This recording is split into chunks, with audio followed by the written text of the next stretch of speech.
everyone, and welcome to the 10th episode of Pride and Prejudice, Books and Tea Edition. Yay! How exciting! Very exciting. 10 whole episodes. We'll be done in a few more, I think, and then we'll have something else to read, I guess, if people are still enjoying this. I still am. I enjoy it. I like it. I haven't really thought about what I would read next. I think I might go over to science fiction, though. I've enjoyed being in the Edwardian world, but maybe something in the future. That would be cool. So we'll see. Maybe something new that nobody's ever heard of before. I mean, people have obviously heard of it because it's been published, but something that's new to you and new to me as well, or at least not too familiar.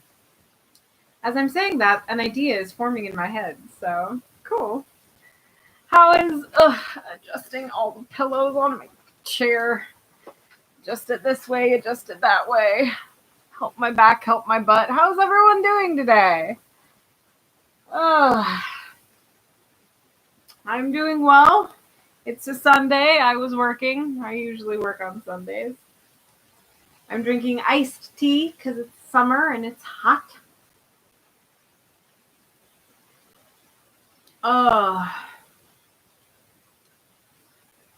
Well, I've suddenly run out of things to say while we wait for everyone to sort of shuffle in. I want to give people about, 5 minutes to be like, run in. So we have to fill things. So hello, how are you doing? I've told a bit of story today. I can do a summary. Oh, hello, Amanda. Nice to see you here again. How lovely. Welcome back. We're about to stop. Yeah, totally. What happened last time, it was the aftermath of Darcy's proposal. So Elizabeth said goodbye to Rosings Park. She went back to Longbourn and the town of Meryton, and learned that the regiment was going to go away. And everyone is very sad, but she was very happy because Wickham would be leaving. She told Jane both about the proposal and about Wickham's true nature, how he attempted to elope with a 15-year-old Miss Darcy, Georgiana Darcy, Fitzwilliam Darcy's younger sister. I really like that his name is Fitzwilliam. But and that's sort of where we left it. It was a quiet bit of chapters, which I think was a good bit of pacing. Because you had like the height of the proposal, then you come down and you have, all right, let's sort of take a breath, refocus ourselves, and sort of see the beginnings of the changes of Elizabeth's feelings toward Darcy. Because her reading the letter and that whole chapter that's devoted to her reading her letter and thinking about it, and how she read it and how she came it, is excellent. Not only is it just an excellent bit of writing, but it is also excellent character work.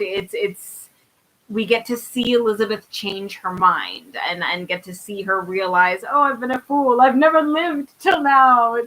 It's a little bit dramatic, and in Jane Austen's sort of style, Elizabeth is not perfect and she's slightly dramatic, and it shows, but it's beautiful nonetheless. I think because Jane Austen she has fully rounded characters, so they're not perfect, they're imperfect. And Darcy is not a perfect romantic lead. He's an arrogant person, and Elizabeth herself is blinded by prejudice.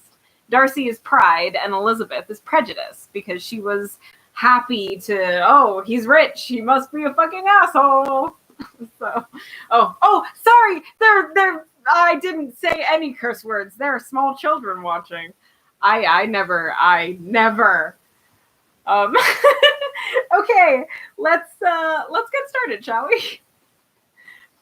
Chapter 41. The first week of their return was soon gone. The second began. It was the last of the regiment's stay in Meryton, and all the young ladies in the neighbourhood were drooping apace. The dejection was almost universal. The elder Miss Bennets alone were still able to eat, drink, and sleep, and pursue the usual course of their employments.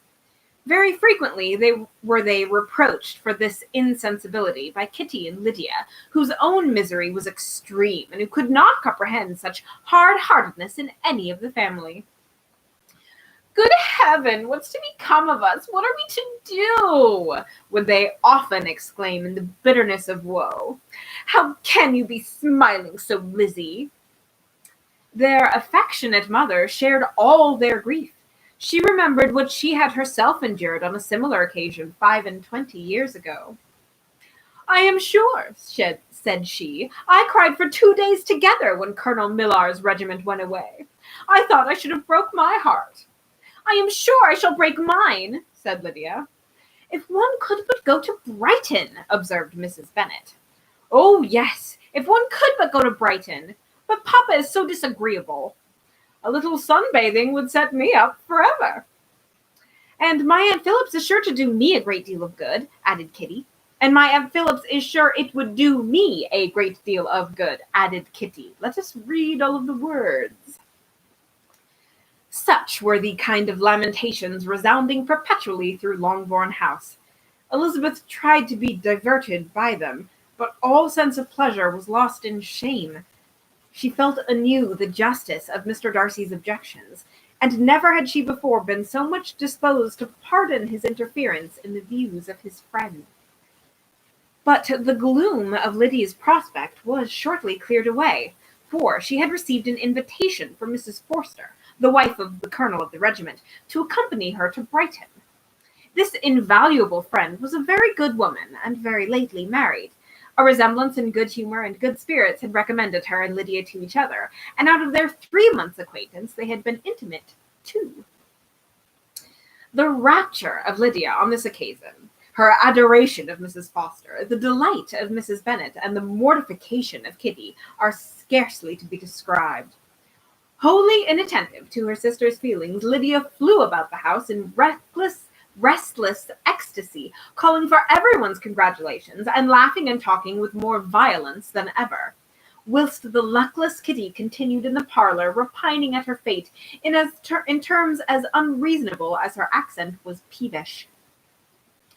"I cannot see why Mrs. Forster should not ask me as well as Lydia," said she, "though I am not her particular friend. I have just as much right to be asked as she has, and more too, for I am 2 years older." In vain did Elizabeth attempt to make her reasonable, and Jane to make her resigned. As for Elizabeth herself, this invitation was so far from exciting in her the same feelings as in her mother and Lydia, that she considered it as the death warrant of all possibility of common sense for the latter, and detestable as such a step I couldn't find a breath. Let's begin that sentence again. As for Elizabeth herself, this invitation was so far from exciting in her the same feelings as in her mother and Lydia, that she considered it as the death warrant of all possibility of common sense for the latter, and detestable as a step must make her, were it known, she could not help secretly advising her father not to let her go. She represented to him all the improprieties of Lydia's general behaviour, the little advantage she could derive from the friendship of such a woman as Mrs. Forster, and the probability of her being yet more imprudent with such a companion at Brighton, where the temptations must be greater than at home. He heard her attentively, and then said, "Lydia will never be easy till she has exposed herself in some public place or other, and we can never expect her to do it with so little expense or inconvenience to her family as under the present circumstance." "If you were aware," said Elizabeth, "of the very great disadvantage to us all, which must arise from the public notice of Lydia's unguarded and imprudent manner, nay, which has already arisen from it, I am sure you would judge differently in the affair." "Already arisen?" repeated Mr. Bennet. "What, has she frightened away some of your lovers? Poor little Lizzie! But do not be cast down. Such squeamless youths as cannot bear to be connected with a little absurdity are not worth a regret. Come, let me see the list of the pitiful fellows who have been kept aloof by Lydia's folly. Indeed, you are mistaken. I have no such injuries to resent. It is not of peculiar, but of general evils which I am now complaining. Our importance, our respectability in the world, must be affected by the wild volatility, the assurance and disdain of all restraint which mark Lydia's character. Excuse me, for I must speak plainly. If you, my dear father, will not take the trouble of checking her exuberant spirits, and of teaching her that her present pursuits are not to be the business of her life, she will soon be beyond the reach of amendment. Her character will be fixed, and she will, at 16, be the most determined flirt that ever made herself and her family ridiculous. A flirt, too, in the worst and meanest degree of flirtation, without any attraction beyond youth and a tolerable person. And from the ignorance and emptiness of her mind, wholly unable to ward off any portion of that universal contempt which her rage for admiration will excite.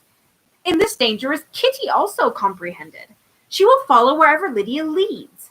Vain, ignorant, idle, and absolutely uncontrolled. Oh, my dear father, can you suppose it possible that they will not be censured and despised wherever they are known, and that their sister will not often be involved in the disgrace? Mr. Bennet saw that her whole heart was in the subject, and affectionately taking her hand, said in reply, "Do not make yourself uneasy, my love. Wherever you and Jane are known, you must be respected and valued, and you will not appear to the less advantage for having a couple of, or may I say 3, very silly sisters. We shall have no peace at Longbourn if Lydia does not go to Brighton. Let her go, then. Colonel Foster is a sensible man, and will keep her out of any real mischief, and she is luckily too poor to be an object of prey to anybody. At Brighton she will be of less importance, even as a common flirt, than she has been here. The officers will find women better worth their notice. Let us hope, therefore, that her being there may teach her her own insignificance. At any rate, she cannot grow many degrees worse without authorizing us to lock her up for the rest of her life." With this answer, Elizabeth was forced to be content, but her own opinion continued the same, and she left him disappointed and sorry.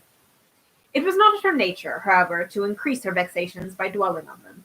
She was confident of having performed her duty, and to fret over unavoidable evils, or augment them by anxiety, was no part of her disposition. Lucky woman! Had Lydia and her mother known the substance of her conference with her father, their indignation would hardly have found expression in their united volubility. In Lydia's imagination, a visit to Brighton comprised every possibility of earthly happiness. She saw with the creative eye of fancy the streets of that gay bathing place covered with officers. She saw herself the object of attention to tens and to scores of them at present unknown. She saw all the glories of the camp, its tents stretched forth in beauteous uniformity of lines, crowded with the young and the gay, and dazzling with scarlet. And, to complete the view, she saw herself seated beneath a tent, tenderly flirting with at least 6 officers at once. Had she known that her sister sought to tear her from such prospects and such realities as these, what would have been her sensations? They could have been understood only by her mother, who might have felt nearly the same. Lydia's going to Brighton was all that consoled her from the melancholy conviction of her husband's never intending to go there himself. But they were entirely ignorant of what had passed, and their raptures continued with little intermission to the very day of Lydia's leaving home. Elizabeth was now to see Mr. Wickham for the last time. Having been frequently in company with him since her return, agitation was pretty well over, and the agitations of former partiality entirely so. She had even learnt to detect, in the very gentleness which had first delighted her, an affectation and a sameness to disgust and weary. In his present behaviour to herself, moreover, she had a fresh source of displeasure, for the inclination he soon testified of renewing those attentions which had marked the early part of their acquaintance could only serve, after what had since passed, to provoke her. She lost all concern for him in finding herself thus selected as the object of such idle and frivolous gallantry, and, while she steadily repressed it, could not but feel the reproof contained in his believing that, however long and for whatever cause his attentions had been withdrawn, her vanity would be gratified and her preference secured at any time by their renewal. On the very last day of the regiment's remaining in Meryton, he dined with others of the officers at Longbourn, and so little was Elizabeth disposed to part from him in good humour, that on his making some enquiry as to the manner in which her time had passed at Hunsford, she mentioned Colonel Fitzwilliam's and Mr. Darcy's having both spent 3 weeks at Rosings, and asked him if he were acquainted with the former. He looked surprised, displeased, and alarmed, but, with a moment's recollection and a returning smile, replied that he had formerly seen him often, and, after observing that he was a very gentlemanlike man, asked her how she had liked him. Her answer was warmly in his favour. With an air of indifference, he soon added afterwards, "How long did you say he was at Rosings?" "Nearly 3 weeks." "And you saw him frequently?" "Yes, almost every day." "His manners are very different from his cousin's." "Yes, very different. But I think Mr. Darcy improves upon acquaintance." "Indeed!" cried Mr. Wickham, with a look that did not escape her. And pray, may I ask," but checking himself, he added in a gayer tone, "is it in address that he approves? He has deigned to add aught of civility to his ordinary style? For I dare not hope," he continued in a lower and more serious tone, "that he is improved in essentials?" "Oh no," said Elizabeth.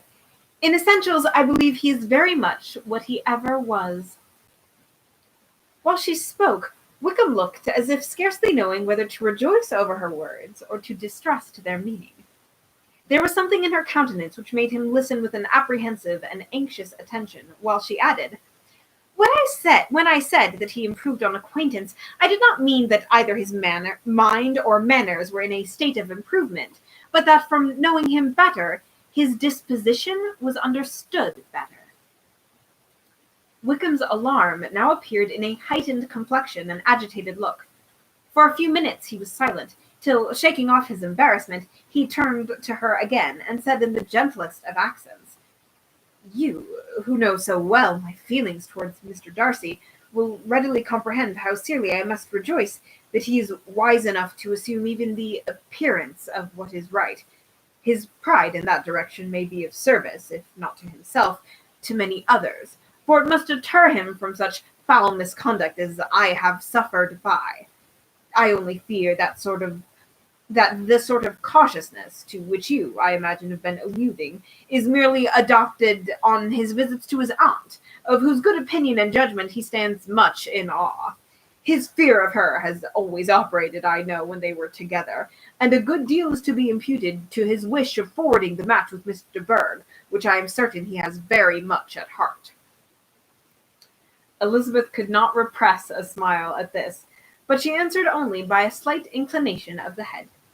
She saw that he wanted to engage her on the old subject of his grievances, and she was in no humour to indulge him. The rest of the evening passed with the appearance, on his side, of usual cheerfulness, but with no farther attempt to distinguish Elizabeth, and they parted at last with mutual civility, and possibly a mutual desire of never meeting again. When the party broke up, Lydia returned with Mrs. Foster to Meryton, from whence they were to set out early the next morning. The separation between her and her family was rather noisy than pathetic. Kitty was the only one who shed tears, but she did weep from vexation and envy. Mrs. Bennet was diffuse in her good wishes for the felicity of her daughter, and impressive in her injunctions that she would not miss the opportunity of enjoying herself as much as possible, advice which there was every reason to believe she would be attended to. And in the clamorous happiness of Lydia herself in bidding farewell, the more gentle adieus of her sisters were uttered without being heard. Farewell to Lydia. Poor thing. Chapter 42. Had Elizabeth's opinion been all drawn from her own family, she could not have formed a very pleasing picture of conjugal felicity or domestic comfort. Her father, captivated by youth and beauty, and that appearance of good humour which youth and beauty generally give, had married a woman whose weak understanding and illiberal mind had very early in their marriage put an end to all real affection for her. Respect, esteem, and confidence had vanished forever, but all his views of domestic happiness were overthrown. Oh, and all his views of domestic happiness were overthrown. But Mr. Bennet was not of a disposition to seek comfort for the disappointment which his own impudence had brought on in any of those pleasures which too often console the unfortunate for their folly or their vice. He was fond of the country and of books, and from these tastes had arisen his principal enjoyments. To his wife he was very little otherwise indebted than as her ignorance and folly had contributed to his amusement. This is not the sort of happiness which a man would in general wish to owe to his wife, but where other powers of entertainment are wanting, the true philosopher will derive benefit from such as are given. Elizabeth, however, had never been blind to the impropriety of her father's behaviour as a husband. She had always seen it with pain, but respecting his abilities, and grateful for his affectionate treatment of herself, she endeavoured to forget what she could not overlook, and to banish from her thoughts that continual breach of conjugal obligation and decorum, which, in exposing his wife to the contempt of her own children, was so highly reprehensible. But she had never felt so strongly as now the disadvantages which much must attend the children of so unsuitable a marriage, nor ever been so fully aware of the evils arising from so ill-judged a direction of talents which, rightly used, might have at least preserved the respectability of his daughters, even if incapable of enlarging the mind of his wife. When Elizabeth had rejoiced over Wickham's departure, she found little other cause for satisfaction than the loss of the regiment. Their parties abroad were less varied than before, and at home she had a mother and sister whose constant repinings of the dullness of everything around them threw a real gloom over their domestic circle. And though Kitty might in time regain her natural degree of sense, since the disturbers of her brain were removed, her other sister, from whose disposition greater evil might be apprehended, was likely to be hardened in all her folly and assurance by a situation of such double danger as a watering place and a camp. Upon the whole, therefore, she found what has been sometimes found before, that an event to which she had looked forward with impatient desire.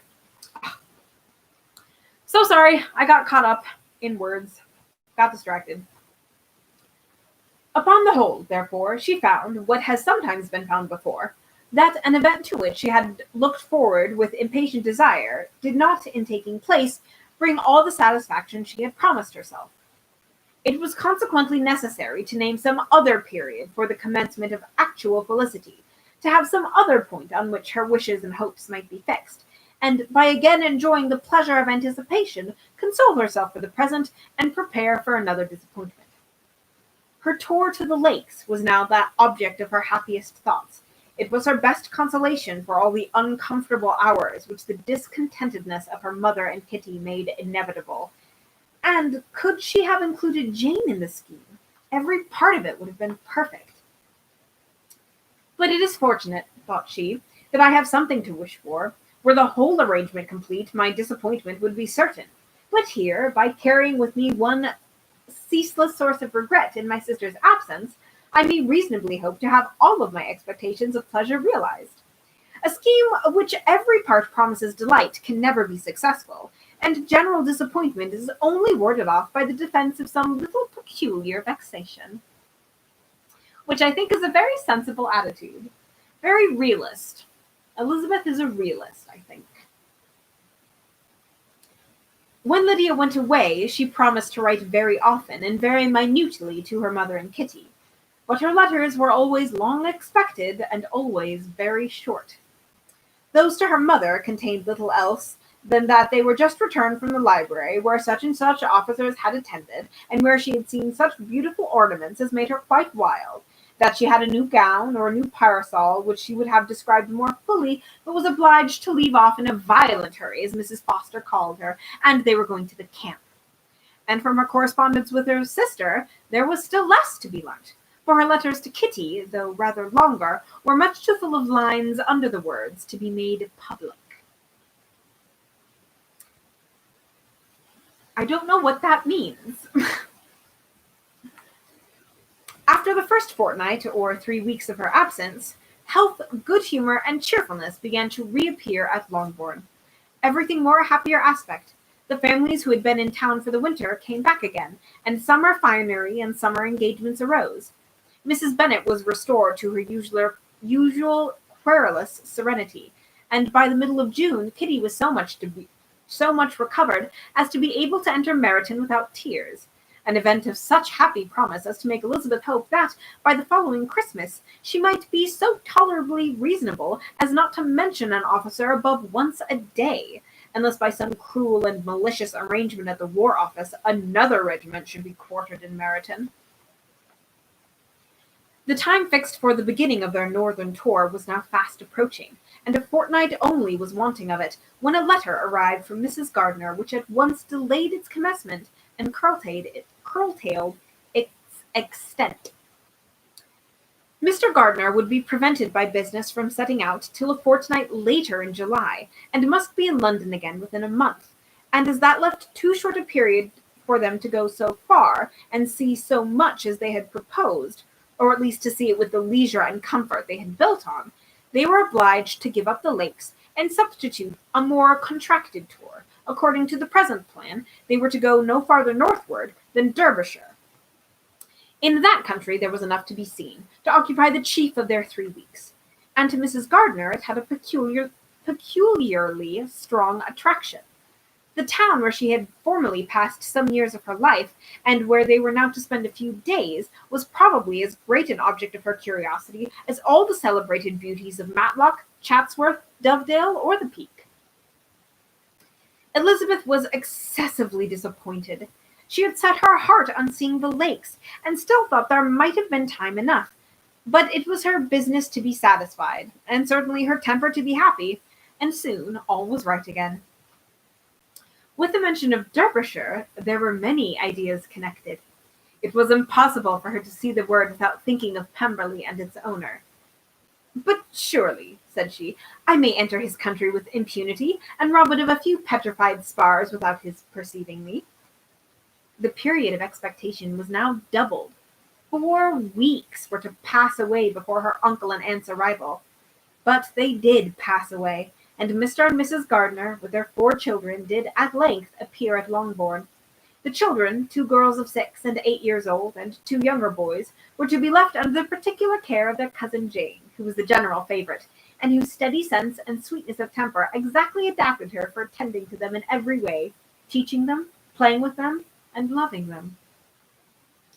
The Gardiners stayed only one night at Longbourn, and set off the next morning with Elizabeth in pursuit of novelty and amusement. One enjoyment was certain, that of suitableness as companions. A suitableness which comprehended health and temper to bear inconveniences, cheerfulness to enhance every pleasure, and affection and intelligence which might supply it among themselves if there were disappointments abroad. It is not the object of this work to give a description of Derbyshire, nor to lay any of their remarkable places through which their route thither lay. Oxford, Blenheim, Warwick, Kenilworth, Birmingham, etc., are sufficiently known. A small part of Derbyshire is all the present concern. To the little town of Lambton, a scene of Mrs. Gardiner's former residence, and where she had lately learned that some acquaintance still remained, they bent their steps, after seeing all the principal wonders of the country. And within 5 miles of Lambton, Elizabeth found from her aunt that Pemberley was situated. It was not in their direct road, no more than a mile or two out of it. In talking over their route the evening before, Mrs. Gardiner expressed an inclination to see the place again. Mr. Gardiner declared his willingness, and Elizabeth was applied to for her approbation. "My love, should you not like to see a place of which you have heard so much?" said her aunt. "A place, too, which so many of your acquaintance are connected. Wickham passed all his youth there, you know." Elizabeth was distressed. She felt that she had no business at Pemberley, and was obliged to assume a disinclination for seeing it. She must own that she was tired of great houses, after going over so many, and she really had no pleasure in fine carpets or satin curtains. Mrs. Gardiner abused her stupidity. "If it were merely a fine house richly furnished," said she, "I should not care about it myself, but the grounds are delightful. They have some of the finest woods in the country." Elizabeth said no more, but her mind could not acquiesce. The possibility of meeting Mr. Darcy while viewing the place instantly occurred. It would be dreadful! She blushed at the very idea, and thought it would be better to speak openly to her aunt than run such a risk. But against this there were objections, and she finally resolved that it could be the last resource if her private enquiries as to the absence of the family were unfavourably answered. Accordingly, when she retired at night, she asked the chambermaid whether Pemberley were not a very fine place, what was the name of its proprietor, and, with no little alarm, whether the family were down for the summer. A most welcome negative followed the last question, and her alarms being now removed, she was at leisure to feel a great deal of curiosity to see the house herself, and when the subject was revived the next morning, and she was again applied to, could readily answer, and with a proper air of indifference, said that she had not really any dislike to the scheme. To Pemberley, therefore, they were to go. Oh my! That was a weird way to drink from my teacup. Oh boy, oh boy, oh boy! This is a very fun chapter. Chapter 43. Elizabeth, as they drove along, watched for the first appearance of Pemberley Woods with some perturbation, and when, at length, they turned in at the lodge, her spirits were in a high flutter. The park was very large, and contained a great variety of ground. They entered it in one of the lowest portions, and drove for some time through a beautiful wood stretching over a wide extent. Elizabeth's mind was too full for conversation, but she saw and admired every remarkable spot in point of view. They gradually ascended for half a mile, and then found themselves at the top of a considerable eminence, where the wood ceased, and the eye was instantly caught by Pemberley House, situated on the opposite side of a valley, into which the road with some abruptness wound. It was a large, handsome stone building, standing well on rising ground, and backed by a ridge of high woody hills, and in front a stream of some natural importance was swelled into greater, but without any artificial appearance. Its banks were neither formal nor falsely adorned. Elizabeth was delighted. She had never seen a place for which nature had done more, or where natural beauty had been so little counteracted by an awkward taste. They were all of them warm in their admiration, and at that moment she felt that to be the mistress of Pemberley might be something. They descended the hill, crossed the bridge, and drove to the door, and, while examining the nearer aspect of the house, all her apprehensions of meeting its owner returned. She dreaded lest the chambermaid had been mistaken. On applying to see the place, they were admitted into the hall, and Elizabeth, as they waited for the housekeeper, had leisure to wonder at her being where she was. The housekeeper came, a respectable-looking elderly woman, much less fine and more civil than she had any notion of finding her. They followed her into the dining parlour. It was a large, well-proportioned room, handsomely fitted up. Elizabeth, after slightly surveying it, went to a window to enjoy its prospect. The hill, crowned with wood from which they had descended, receiving increased abruptness from the distance, was a beautiful object. Every disposition of the ground was good, and she looked on the whole scene, the river, the trees scattered on its banks, and the winding of the valley, as far as she could trace it, with delight. As they passed into other rooms, these objects were taking different positions, but from every window there were beauties to be seen. The rooms were lofty and handsome, and their furniture suitable to the fortune of their proprietor, but Elizabeth saw, with admiration of his taste, that it was neither gaudy nor uselessly fine, with less of splendor and more real elegance than the furniture of Rosings. And of this place, thought she, I might have been mistress. With these rooms I might now have been familiarly acquainted. Instead of viewing them as a stranger, I might have rejoiced in them as my own, and welcomed them as visitors, my uncle and aunt. But no, recollecting herself, That could never be. My uncle and aunt would have been lost to me. I should not have been allowed to invite them. This was a lucky recollection. It saved her from something like regret. She longed to inquire of the housekeeper whether her master were really absent, but had not the courage for it.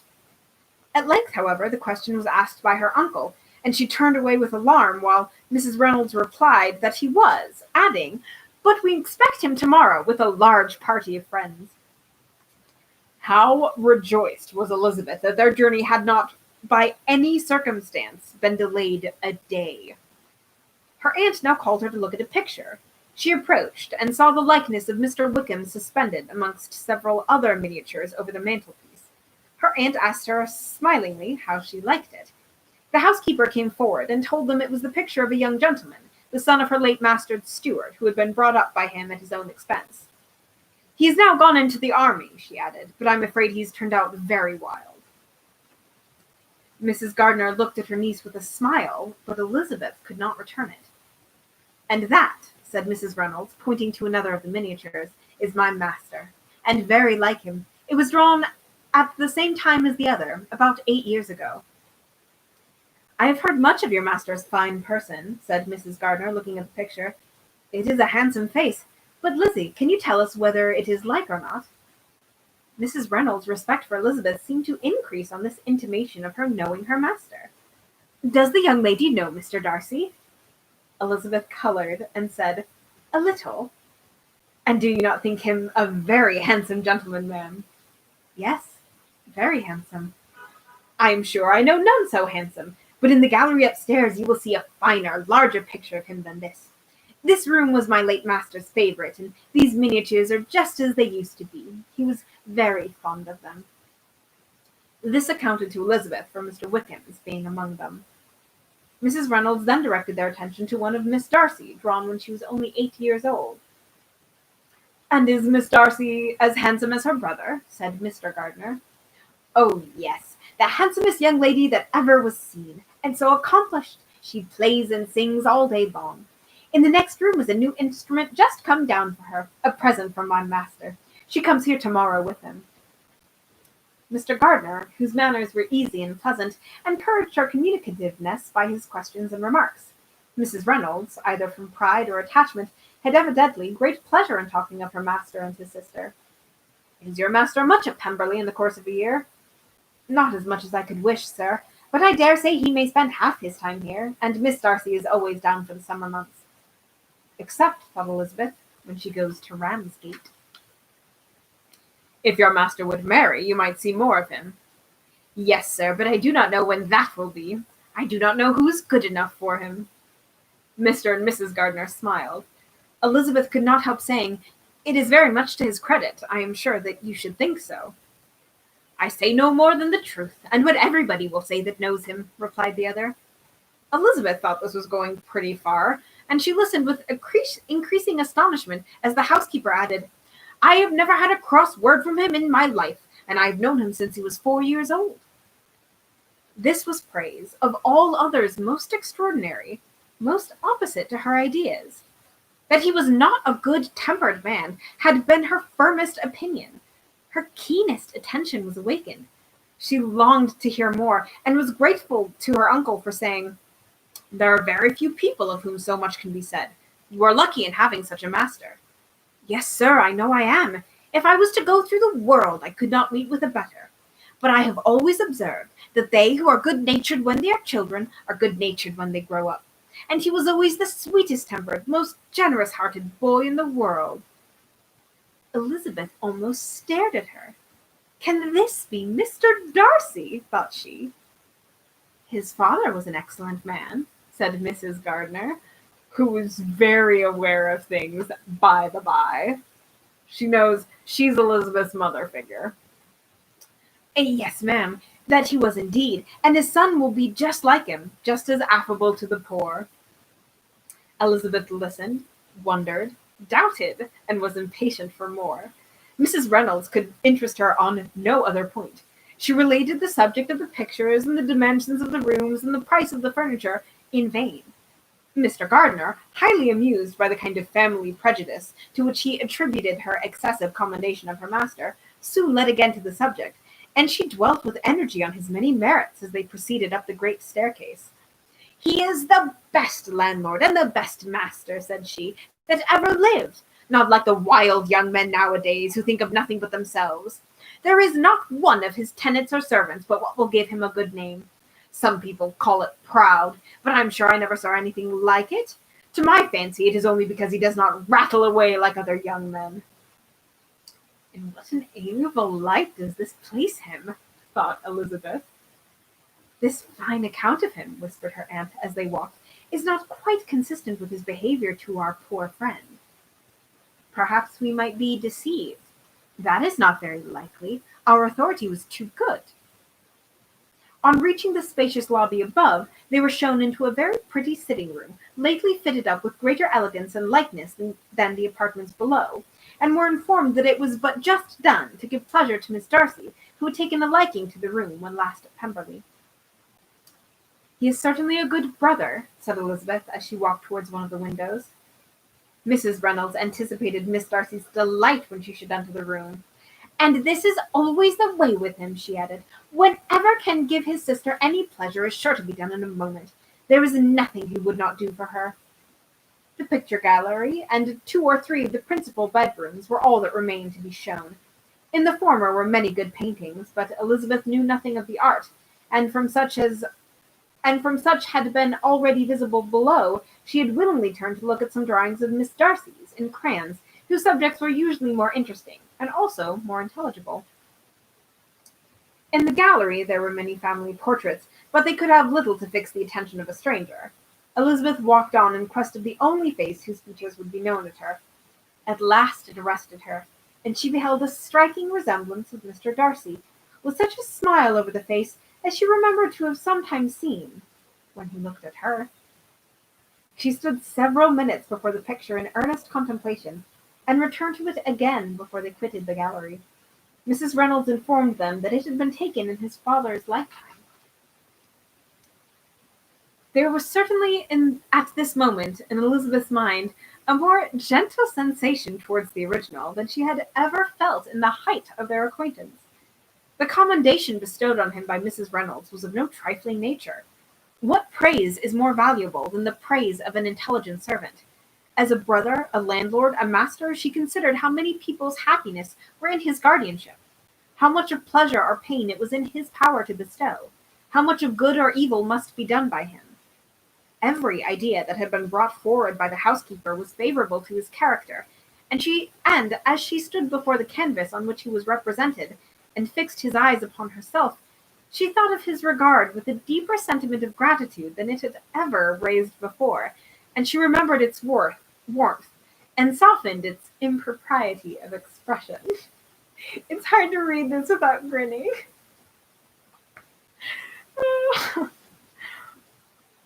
When all of the house that was open to general inspection had been seen, they returned downstairs, and taking leave of the housekeeper, were consigned over to the gardener, who met them at the hall door.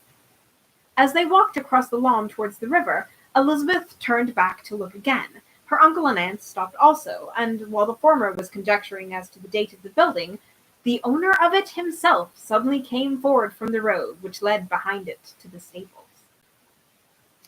They were within 20 yards of each other, and so abrupt was his appearance that it was impossible to avoid his sight. Their eyes instantly met, and the cheeks of each were overspread with the deepest blush. He absolutely started, and for a moment seemed immovable from surprise, but shortly recovering himself, advanced towards the party and spoke to Elizabeth, if not in terms of perfect composure, at least of perfect civility. She had instinctively turned away, but stopping on his reproach, received his compliments with an embarrassment impossible to be overcome. Had his first appearance, or his resemblance to the picture they had just been examining, been insufficient to assure the other two that they now saw Mr. Darcy, the gardener's expression of surprise on beholding his master must immediately have told it. They stood a little aloof while he was talking to their niece, who, astonished and confused, scarcely dared lift her eyes to his face, and knew not what answer she returned, and knew not what answer she returned to his civil enquiries after her family. Amazed at the alteration in his manner since they last parted, every sentence that he uttered was increasing her embarrassment, and every idea of the impropriety of her being found there, recurring to her mind, the few minutes in which they continued together were some of the most uncomfortable in her life. Nor did he seem much more at ease. When he spoke, his accent had none of its usual sedatedness, and he repeated his enquiries as to the time of her having left Longbourn, and to her stay in Derbyshire, so often, and in so hurried a way as plainly spoke the distraction of his thoughts. At length, every idea seemed to fail him, and after standing a few moments without saying a word, he suddenly recollected himself and took leave. The others joined her, and expressed their admiration of his figure. Elizabeth heard not a word, and wholly engrossed by her own feelings, followed them in silence. She was overpowered by shame and vexation. Her coming there was the most unfortunate, the most ill-judged thing in the world. How strange it must appear to him! In what disgraceful light might it not strike so vain a man? It might seem as if she had purposefully thrown herself in his way again. Oh, why did she come? Or why did he thus come a day before he was expected? Had they been only 10 minutes sooner, they should have been beyond the reach of his discrimination, for it was plain that he was at that moment arrived, that moment alighted from his horse or his carriage. She blushed again and again over the perverseness of the meeting, and his behavior, so strikingly altered. What could it mean? That he should even speak to her was amazing, but to speak with such civility, to inquire after her family. Never in her life had she seen his manners so little dignified. Never had he spoken with such gentleness as on this unexpected meeting. What a contrast did it offer to his last address in Rosings Park when he put his letter into her hand. She knew not what to think, nor how to account for it. They had now entered a beautiful walk by the side of the water, and every step was bringing forward a nobler fall of ground, or a finer reach of the woods to which they were approaching. But it was some time before Elizabeth was sensible of any of it, and though she answered mechanically to the repeated appeals of her uncle and aunt, and seemed to direct her eyes to such objects as they pointed out, she distinguished no part of the scene. Her thoughts were all fixed on that one spot of Pemberley House, whichever it might be, where Mr. Darcy was. She longed to know what at that moment was passing in his mind, in what manner he thought of her, and whether, in defiance of everything, she was still dear to him. Perhaps he had been civil only because he felt himself at ease. Yet there had been that in his voice which was not like ease. Whether he had felt more of pain or of pleasure in seeing her, she could not tell, but he certainly had not seen her with composure. At length, however, the remarks of her companions on her absence of mind roused her, and she felt the necessity of appearing more like herself. They entered the woods, and bidding adieu to the river for a while, ascended some of the higher grounds, whence, in spots where opening of the trees gave the eye power to wander, were many charming views of the valley, the opposite hills, with the long range of woods overspreading many, and occasionally part of the stream. Mr. Gardiner expressed a wish of going round the whole park, but feared it might be beyond a walk. With a triumphant smile, they were told that it was 10 miles round. It settled the matter, and they pursued the accustomed circuit, which brought them again, after some time, in a descent among hanging woods to the edge of the water, in one of its narrowest parts. They crossed it by a simple bridge, in character with the general air of the scene. It was a spot less adorned than any they had yet visited, where the valley here contracted into a glen, allowed room only for a stream, and a narrow walk amidst the rough coppice wood which bordered it.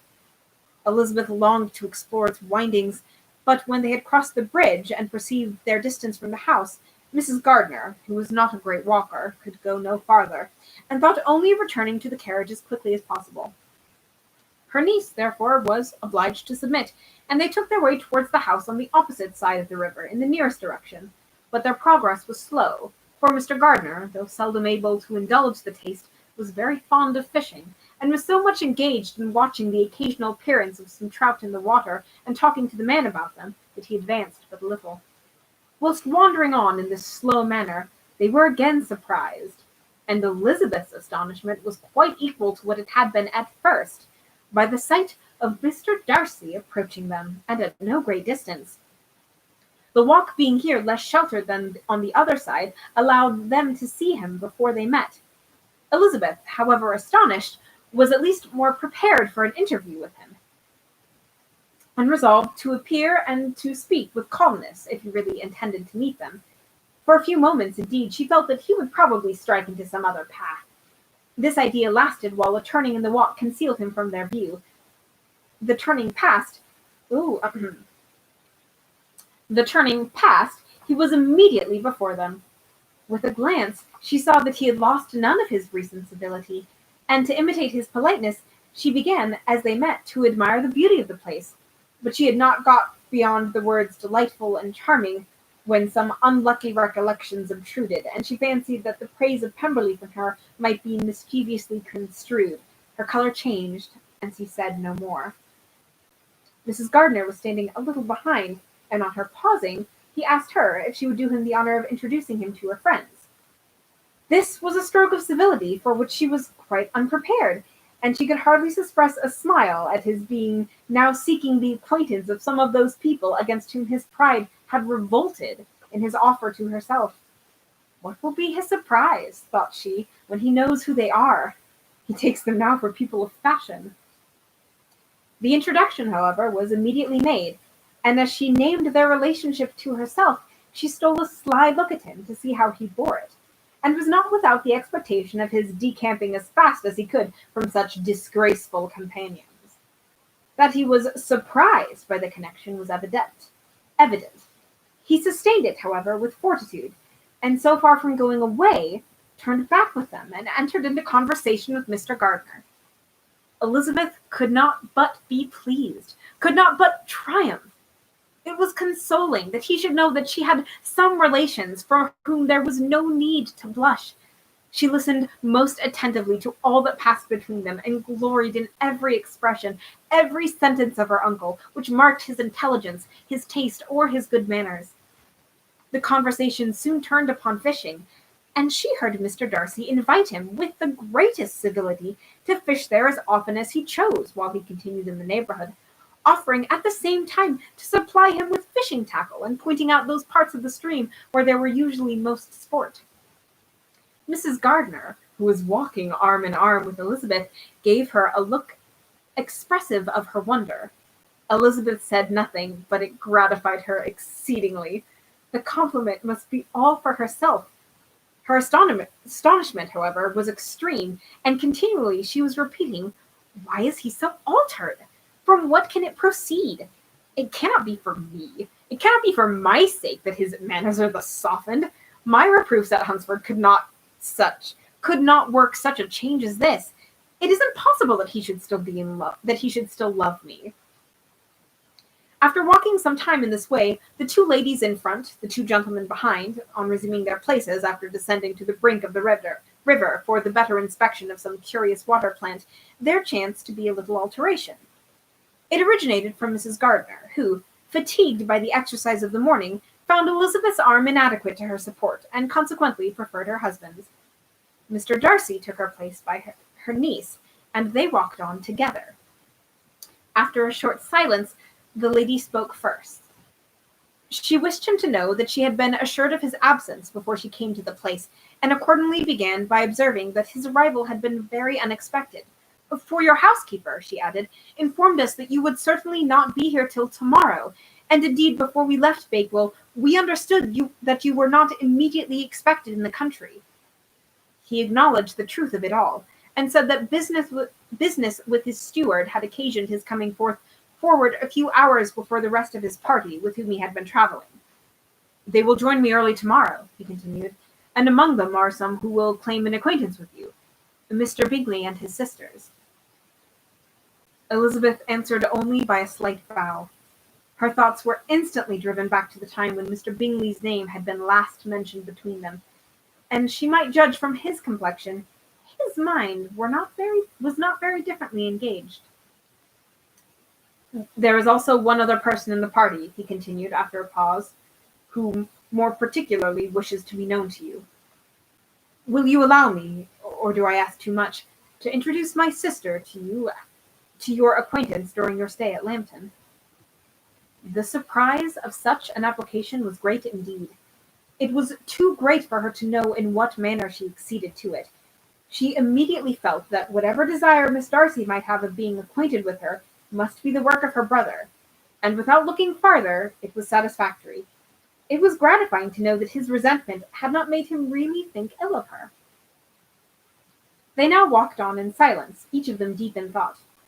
Elizabeth was not comfortable. That was impossible, but she was flattered and pleased. His wish of introducing his sister to her was a compliment of the highest kind. They soon outstripped the others, and when they had reached the carriage, Mr. and Mrs. Gardiner were a quarter of a mile behind.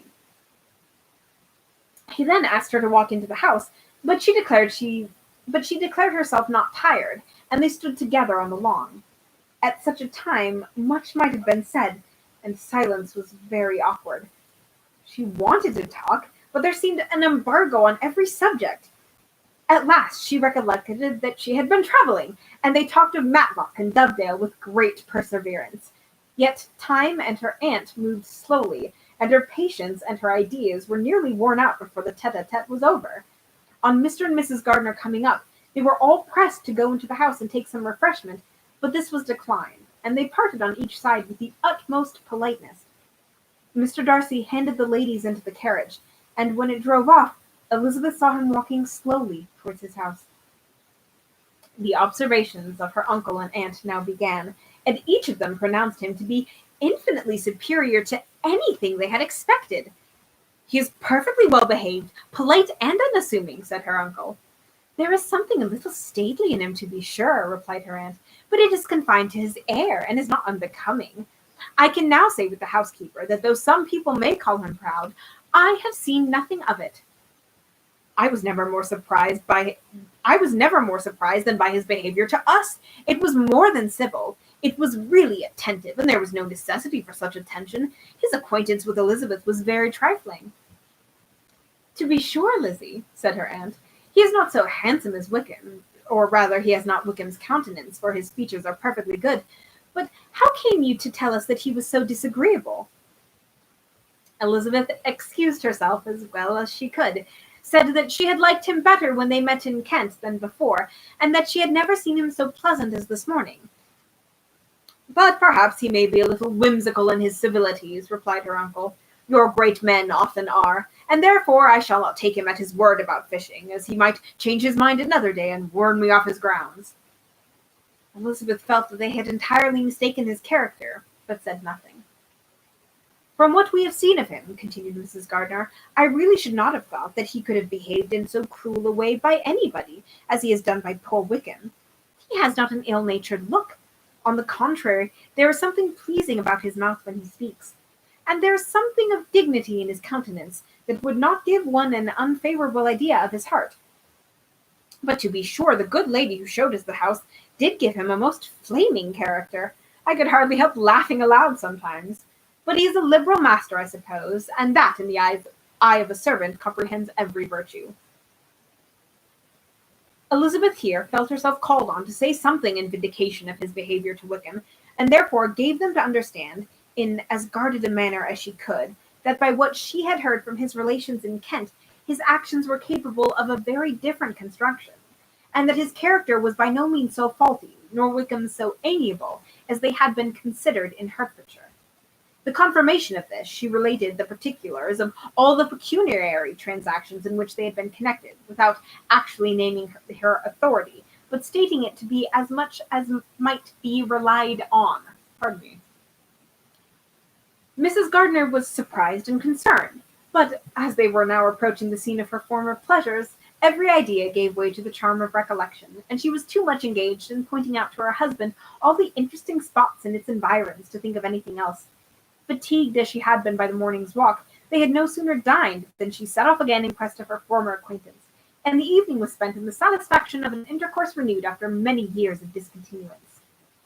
The occurrences of the day were too full of interest to leave Elizabeth much attention for any of these new friends, and she could do nothing but think, and think with wonder, of Mr. Darcy's civility, and above all, of his wishing her to be acquainted with his sister. Okay, lovelies.